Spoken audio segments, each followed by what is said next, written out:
सैलाब की मेन वजूहात क्या होती हैं? तो असल जो मंबा है पानी का, जहाँ से आगाज़ होता है वो होता है दरियाओं में आने से, ग्लेशियर के पिघलने से। पहाड़ों से दरिया निकलते हैं, वहाँ से इंसान अपनी सहूलत के लिए नहरें निकालता है और यही दरिया अपने मुकर्रर रास्तों से होते हैं समुद्र में जा गिरते हैं। ये सदियों से एक निज़ाम चला हुआ आ रहा है। ग्लेशियर्स जब ज़्यादा गर्मी पड़े, ग्लेशियर ज़्यादा पिघलते हैं। तो आज से पहले ग्लेशियर नहीं पिघल रहे थे? अमूमन तासुर ये है कि सनती जो तरक्की है, उनकी चिमनियों से निकलने वाला धुआं है, उससे दर्जा हरारत बढ़ा, ओजोन की तह को इसने डैमेज किया। एक नया लफ्ज आया क्लाउड बरस्ट, के अचानक से बादल फटता है। 73 में सैलाब आया, हमने इकदाम नहीं किए, हमें 88 में उससे ज्यादा तबाही का सामना करना पड़ा। 88 में सैलाब आया, हमने इकदाम नहीं किए। तेज बारिशों से जमीन में पानी जज्ब करने की सलाहियत भी कम हो जाती है, जिसकी वजह से सैलाब आते हैं।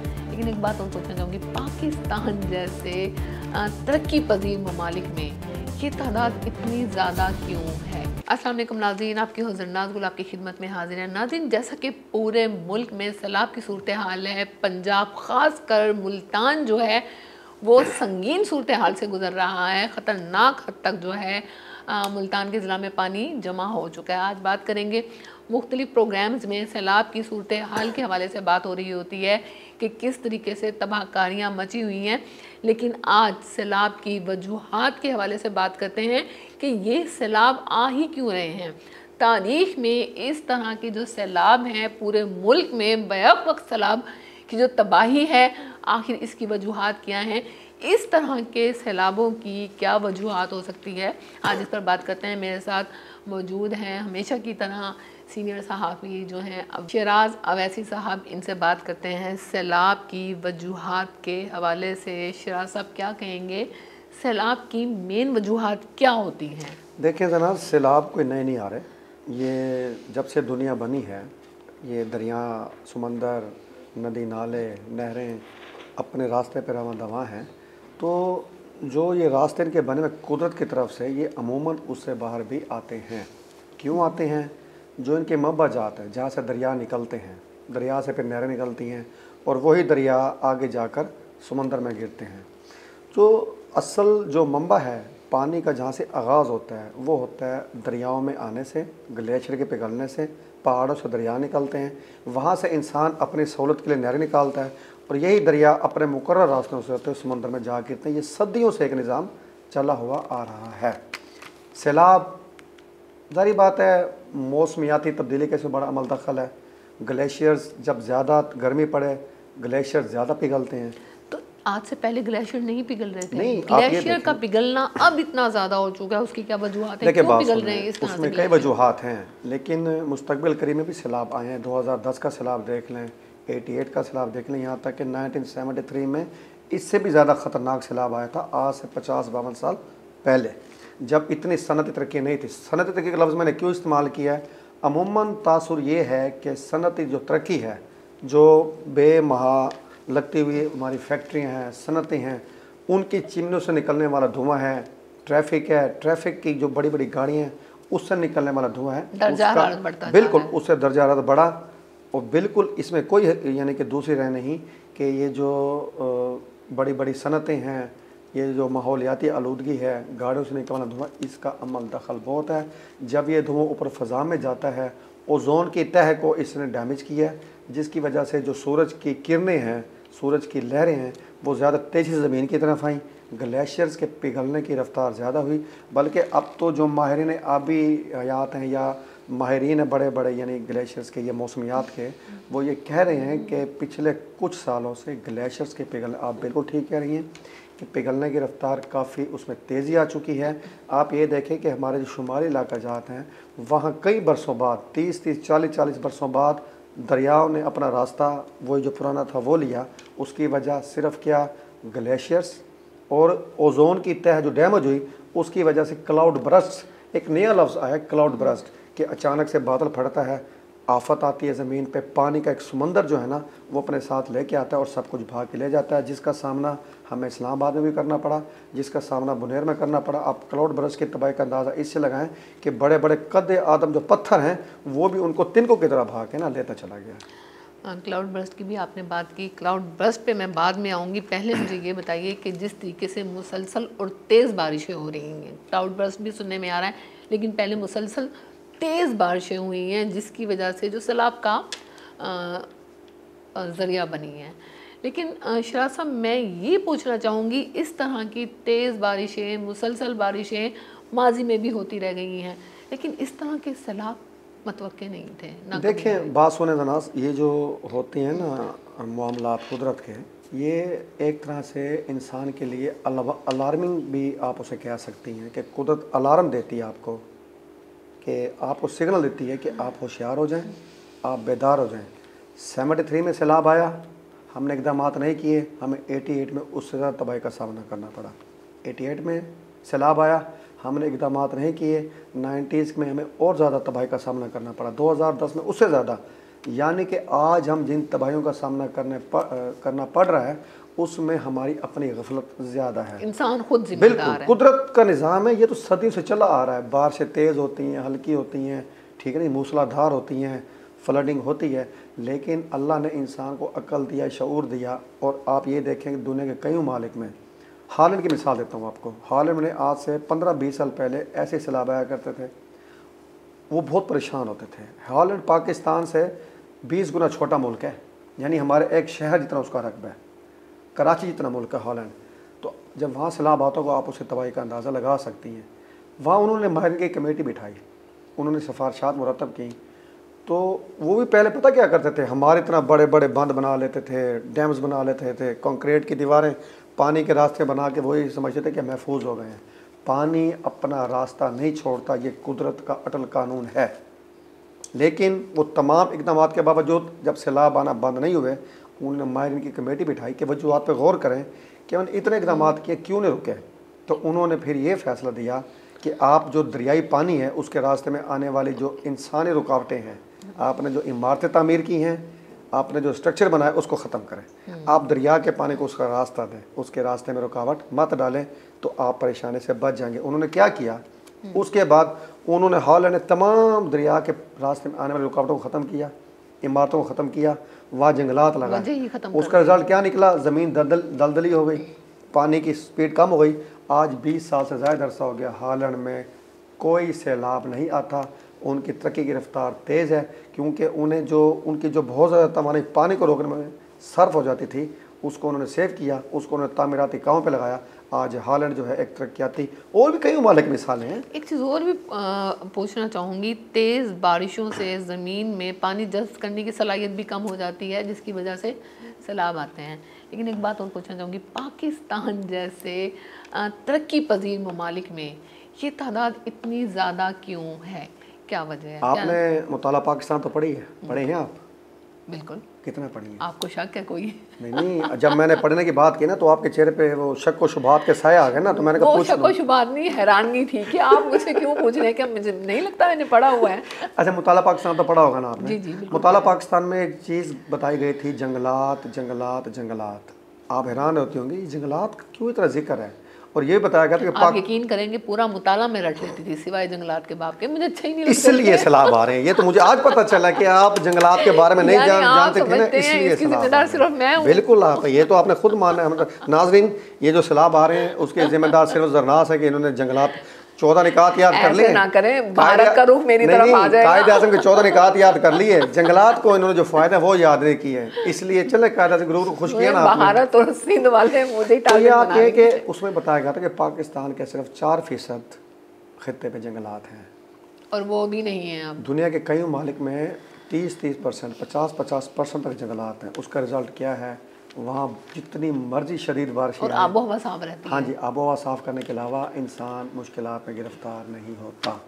अब अगर यहाँ पे जंगलात होते, आपको पता है जो जंगलात हैं, जो वो ज़मीन दलदली बनाते हैं, जो दरख्त हैं, बहाव को कम करते जो दरख्त हैं, वो कुदरती रुकावट है बारिश के रास्ते और सैलाबी पानी के रास्ते में। आप ये देखें, आज सैलाब आ रहा है 8 लाख क्यूसिक, कोई रुकावट ही नहीं उसमें नहीं है रुकावट। अगर यही हमारे जंगलात होते तो आज पानी में रुकावट भी होती, पानी की रफ्तार में कमी भी होती। जो पिछले दिनों ये खबरें सुन रहे हैं कि यकदम पानी शहरों के अंदर दाखिल हो गया, उसकी वजह यह है कि रास्ते में रुकावटें रह कहाँ गई। हमने उसे रास्ता दे दिया। आप बुनेर में देखें, बुनेर में देखें, पहाड़ से पानी उतरा है, 5 मिनट के अंदर पूरी बस्ती को लहा गया और इंसान कुछ भी नहीं कर सका। अच्छा, नकासी है आपका, इसमें कितना अमल दखल है? देखिए, नकासी आपका सिस्टम बनाता है इंसान। अब मुल्तान में जो है ना, बारिश अगर हो जाए ना 50 मिलीमीटर भी, तो अर्बन फ्लडिंग का शिकार हो जाता है मुल्तान।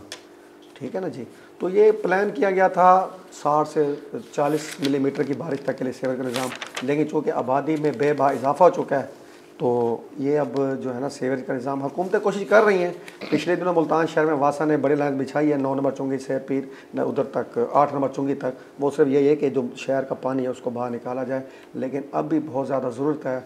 वासा हुकाम ज़ाहिर बात है इस पर काम कर रहे होंगे, क्योंकि अब तो मुल्तान में परसों बारिश है, ये इतवार को, उसमें तकरीबन 80 मिलीमीटर तक बारिश हुई है, जिसकी वजह से आपने देखा कि आपका तकरीबन पूरा शहर डूब चुका था। हर मरकज़ी शाहरा पानी में डूबी हुई थी, लोग परेशानी के आलम में थे। यानी कि अगर 80 से 90 मिलीमीटर बारिश में ये हाल है, खुदा ना खास्ता कल कला इससे कोई 2 गुना ज़्यादा बारिश हो जाती है, तो आप बखूबी अंदाज़ा लगा सकते हैं। मैं फिर कह रहा हूँ कि ये जो बारिशें होती हैं कुदरत की तरफ से, ये जो हमारे लिए निशानियाँ होती हैं, सिग्नल होता है कुदरत की तरफ से, अलार्म होता है इंसान के लिए कि आप कमर कस लें, अगर आज ये मामला है तो कल इससे ज़्यादा भी हो सकता है, तो आपको तैयारी रखनी चाहिए। अच्छा, आपने 2 संगीन इश्यूज़ पे रोशनी डाली है, जंगलात की कटाई और पोल्यूशन, जिसका ज़िम्मेदार इंसान खुद है। तो क्या समझते हैं कि जंगलात और ये जो पोल्यूशन के हवाले से एक टर्म सुनने में आ रही है, क्लाइमेट चेंज। क्लाइमेट चेंज क्या है? मौसमी पैटर्न जैसे चेंज हो रहे हैं, ज़मीनी दर्जा हरारत बढ़ रहा है, इसके हवाले से भी हमारे नाज़रीन को बताइए कि क्लाइमेट चेंज दरअसल है क्या? माहौलियाती तब्दीली, क्लाइमेट चेंज माहौलियाती तब्दीली। बेमौसमी बारिशें हो रही हैं, बेमौसमी बारिशें हो रही हैं, आलूदगी में इजाफा हो रहा है। आप ये देखें गर्मी की मुद्दत में इजाफा हो रहा है, सर्दियाँ सुकड़ती जा रही हैं, ठीक है, दिन मज़ीद लंबे होते जा रहे हैं। इसकी वजह और दर्जा हरारत में जो इजाफा है उसकी वजह से जो हमारा तर्ज़ ज़िंदगी है उसमें तब्दीली आती जा रही है, हमारे मिजाज में भी वैसी तपिश आती जा रही है। तो उसकी वजह सिर्फ़ और सिर्फ ये है, क्लाइमेट चेंज की बड़ी वजह वही कि इंसान ने अपने तरक्की के लिए सनतें तो खड़ी कर दी, लेकिन जो उससे पैदा होने वाली आलूदगी है उसको काउंटर करने के लिए इक़दामात नहीं उठाए। वो इक़दामात क्या थे? दोबारा वही हमारी बात आ गई जंगलात की, जिसके बारे में बदकिस्मती से आपने नहीं पढ़ा और उसका खुमियाजा हमें भुगतना पड़ रहा है। हम कोशिश करेंगे कि आज के बाद आप मेरे से क्लास ले लीजिएगा 8-10 की मुताला पाकिस्तान की। मैं मुताला पाकिस्तान की किताब लेके इसको दोबारा पढ़ नहीं, लेकिन गारंटी दे सलाब रुक जाएंगे। देखिए बात मेरे सुने, आप देखें, मैं बताता हूँ आपको उसकी वजह ले। जब आप जंगलात के बारे में पढ़ेंगी ना, फ़वायद के बारे में, आप फिर करेंगे जंगलात प्रोग्राम। आप जब इदारों में जाएंगी उनको बताएंगी, उनको शटअप कॉल देंगी जो आप पहले अब तक नहीं दी। जब आपके अंदर शऊर आएगा ना जंगलात के बारे में, आप दोस्तों को भी तकसीम करेंगे। आप सहाफ़ी हैं, मैंने वो बाब नहीं पढ़ा, तब भी मेरे घर में दरख्त भी हैं, मेरे घर देखिए बात सुने, आप खुद गर्ज है कि सिर्फ अपने लिए तो लगा दी, मुआशरे की बात कर रहा हूं। नहीं, मैं अवेयरनेस भी देती हूँ हर बच्चे को, हर बड़े को, जबकि मैंने नहीं पढ़ा और आपने तो पढ़ा हुआ, आपने क्या किया है? आप देखें, मैं बैठा देखें जंगलात के बारे में बैठा हुआ, मैं सियासत में बात करने वाला, जंगलात पर अगर आपसे बात कर रहा हूँ तो इसका मतलब ये है कि मैं मुताला पाकिस्तान पढ़ा हुआ हूँ। मैंने 14 निकात के साथ साथ जंगलात भी पढ़े हैं। अच्छा, क्लाइमेट चेंज के हवाले से आपने बात की। क्लाइमेट चेंज का हमारे देखने वाले हम देख ही रहे हैं, तो उनको ये भी पता होना चाहिए क्लाइमेट चेंज का सैलाब के साथ एक गहरा ताल्लुक बनता है। कैसे? देखिए ना, माहौलियाती तब्दीली की वजह से जब यहाँ से गैसें ऊपर को जाती हैं, जो कार्बन डाइऑक्साइड, ट्रैफिक की गैसें, मुज़र सेहत गैसें, वो हमारी ओजोन की वो तय जो कि सूरज की किरणों को नीचे आने से रोकती है, वो किरणें जो इंसानी सेहत के लिए नुकसानदेह हैं, जो माहौल के नुकसानदेह हैं। ओजोन की तह को हमने कर दिया डैमेज और उसके ज़िम्मेदार हैं हम खुद। तो क्लाइमेट चेंज पे अपने आप असरात पड़े। जब क्लाइमेट चेंज पे असरात पड़े, तपिश ज़्यादा हुई, ग्लेशियर ज़्यादा पिघले, जंगलात ख़त्म हुए, पानी ज़्यादा आया, रुकावट नहीं थी पानी के रास्ते में और तबाहियाँ हमारे मुकदमे ठहर गईं। आज ये देखें कि हमारे शहर के शहर डूबते जा रहे हैं और हम कुछ नहीं कर पा रहे। उसके ज़िम्मेदार सिर्फ हम हैं। आज भी खुदारा मैं अपने प्रोग्राम के तवस्सुत से, मैं जो अपने हुकाम हैं, जो हुकाम बाला हैं, जो हमारे हुक्मरान हैं, जो दुनिया को चलाने वाले हैं, जो आलमी इस्टेब्लिशमेंट है, बड़े बड़े आलमी इदारे हैं, उनसे रिक्वेस्ट करेंगे कि खुदारा इंसानियत के बारे में भी सोचें। सिर्फ तरक्की ही सब कुछ नहीं होती। इंसान ज़िंदा होंगे तो आपकी तरक्की से मुस्तफ़ीद होने वाला कोई होगा। जब इंसान ही बचेंगे तो आप अपनी तरक्की को लेकर कहाँ जाएंगे? आप माहौल की बेहतरी के लिए भी साथ साथ काम करें। और सबसे अच्छी बात यह है कि जो आलमी ताकतें हैं उन्होंने इस बारे में सोचना शुरू कर दिया है। बड़े बड़े माहौलियाती कॉन्फ्रेंसेस हो रही हैं कुछ सालों से। अमेरिका जैसे सुपर पावर, उसने भी ये भांप लिया है कि मुझे अब इस सिलसिले में कुछ करना पड़ेगा। बाकायदा प्रोटोकॉल साइन किए जा रहे हैं, बाकायदा मुआहदे किए जा रहे हैं कि माहौल की बेहतरी के लिए, इंसानियत की बका के लिए, क्योंकि क्लाइमेट चेंज से ये जो इजाफा और दर्जा हरारत में, इससे इंसानियत की बका ख़तरे में है। इंसान की बका ख़तरे में, समझे कायनात ख़तरे में है। तो कायनात को बचाने के लिए, इंसानियत को बचाने के लिए हमें मिल के काम करना पड़ेगा। तमाम आलमी ताकतों को, आलमी इदारों को, तमाम मुल्कों को, यहाँ तक कि हम सबको। आपकी सबसे अच्छी बात कि मैंने घर में पौधे लगाए हुए हैं। मैं लोगों को कहती हूँ, हमें हर सतह पे, नीचे से लेकर ऊपर तक, जब तक खुद जिम्मेदारी का एहसास नहीं करेंगे, हम इस आफत का मुकाबला नहीं कर सकते। ये तो कि आपने इज्तमाही बात, इनफरादी तौर पर हर इंसान अपने हिस्से का दिया कैसे जलाए, क्लाइमेट चेंज के हवाले से उसको कंट्रोल करने के लिए देखने वालों को क्या कहेंगे? कम अज़ कम जब भी शजरकारी का मौसम आए, हमारे मुल्क में शजरकारी का सीज़न होता है फरवरी मार्च में, अगस्त सितंबर में, हर इंसान की कोशिश होनी चाहिए कि कम अज़ कम 5 पौधे ज़रूर लगाएं। इससे बड़ा मैसेज क्लाइमेट चेंज से निपटने के लिए मेरे पास नहीं है। हर इंसान 5 पौधे ज़रूर लगाए, अपने घर में लगाए, गलियों में लगाए, सड़कों पे लगाए। सिर्फ लगाए नहीं, उनकी निगहबानी करें।